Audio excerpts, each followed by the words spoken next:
매일 성경 묵상을 돕는 해설 가이드입니다. 안녕하세요, 묵상코치입니다. 함께 읽고 나눌 말씀은 레위기 2장 1절에서 16절까지 말씀입니다. 오늘 말씀은 1장에서 7장에 있는 제사법 중 소제에 관한 내용입니다. 먼저 1절에서 3절에 읽겠습니다. 누구든지 소제의 예물을 여호와께 드리려거든 고운 가루로 예물을 삼아 그 위에 기름을 붓고 또 그 위에 유황을 놓아 아론의 자손 제사장들에게로 가져갈 것이요 제사장은 그 고운 가루 한 움큼과 기름과 그 모든 유황을 가져다가 기념물로 제단 위에서 불사를지니 이는 하제라 여호와께 향기로운 냄새니라. 그 소제물에 남은 것은 아론과 그의 자손에게 돌릴지니 이는 여호와의 하제물 중 지극히 거룩한 것이니라. 소제의 기본 재료는 곱게 빻은 밀가루이며 여기에 기름과 유황이 가미되었습니다.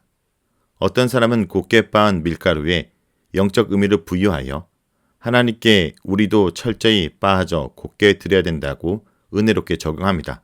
그러나 사실 당시 일상 보편적 음식 재료가 밀가루였습니다. 기름은 밀가루에 섞는 것이 아니라 위에 붓는데 그 기름은 올리브 기름입니다. 기름은 제물의 품격을 높일 뿐 아니라 밀가루가 잘 타도록 도왔을 것입니다.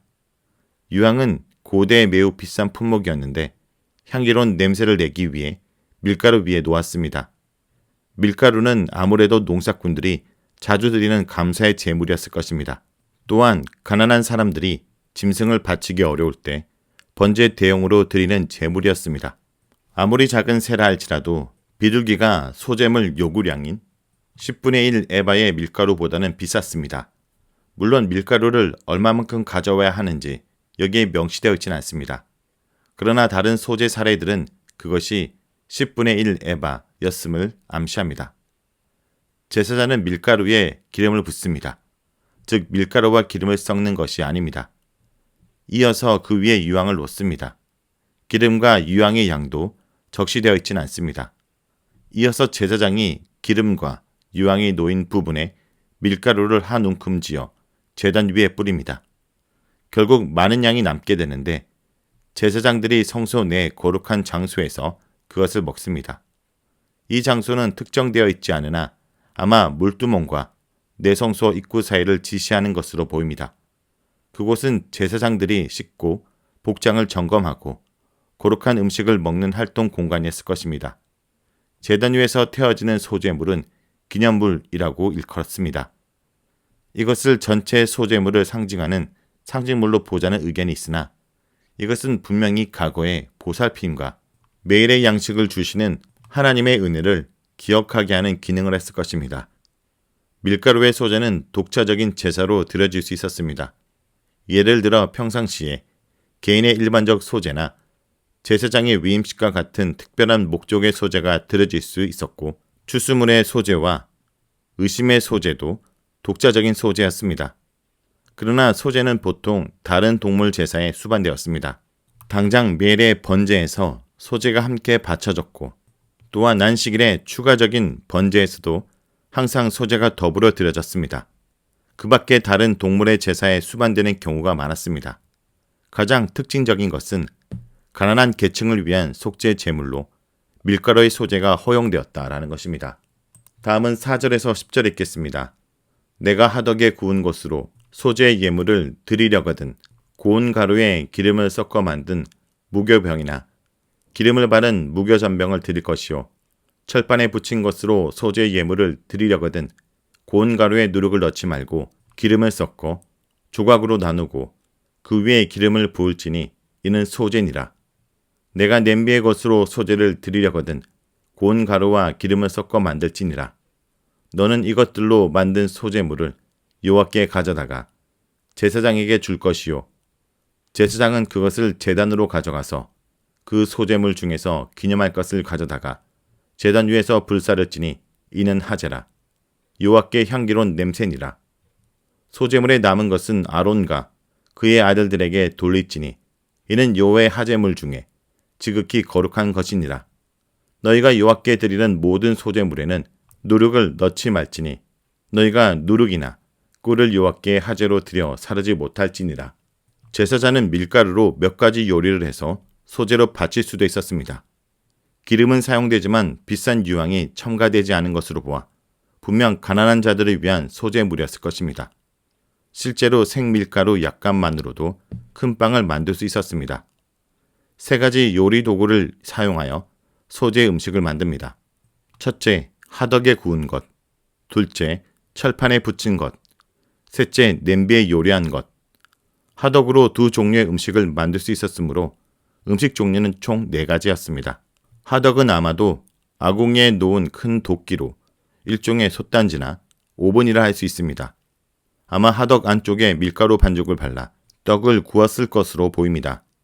무교병의 병에 해당하는 히브리어 할라의 어원은 할랄이 구멍을 뚫다, 파내다인 것을 고려해 볼 때 이것은 구멍이 뚫려 있는 형태의 두툼한 빵이었던 것으로 추론됩니다.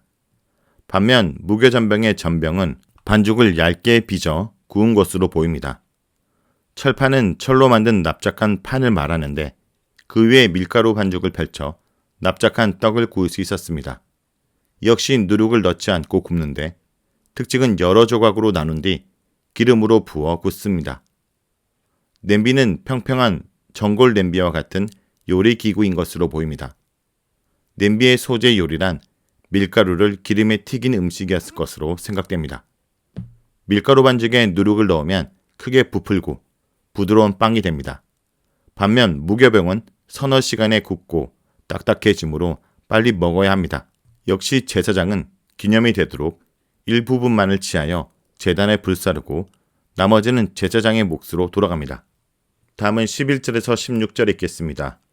너희가 여호와께 드리는 모든 소재물에는 누룩을 넣지 말지니 너희가 누룩이나 꿀을 여호와께 하제로 드려 사르지 못할지니라.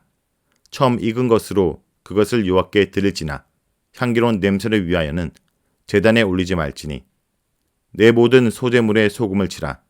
내 하나님의 언약의 소금을 내 소재에 빼지 못할지니 내 모든 예물의 소금을 드릴지니라.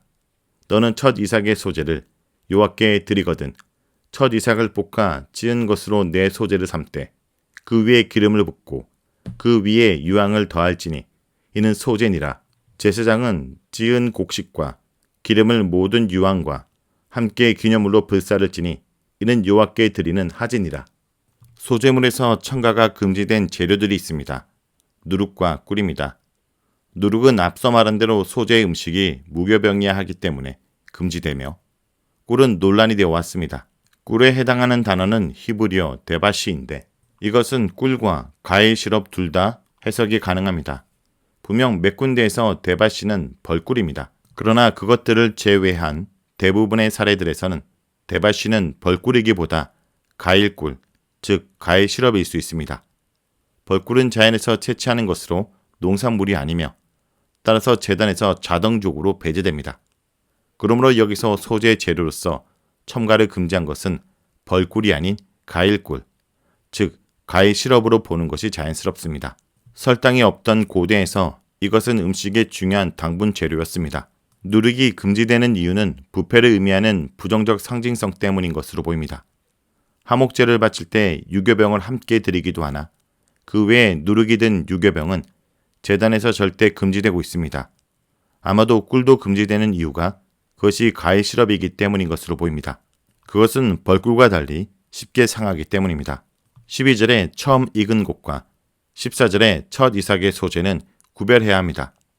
처음 익은 것과 문자적 의미는 첫 번째의 것 예물입니다. 그것은 첫 수확의 예물을 가리키는데 분명히 밀의 첫 추수물입니다. 반면에 14절에 첫 이삭의 소재는 보리의 첫 이삭의 소재물인데 이 사실은 레위기 23장 10절과 11절에 비추어 알 수 있습니다. 보리의 첫 이삭은 아직 덜 익었기 때문에 제사장이 볶은 뒤 기름과 유황을 첨가하여 제단에 올립니다. 그러나 12절의 밀의 첫 추수물은 제단 위에 올리지 않고 단지 성소에 봉헌된 성물이 되어 제사장들의 음식으로 사용됩니다. 참고로 팔레스타인 지역은 보리 추수가 먼저 시작되고 약 2달 후에 밀 수확기가 옵니다.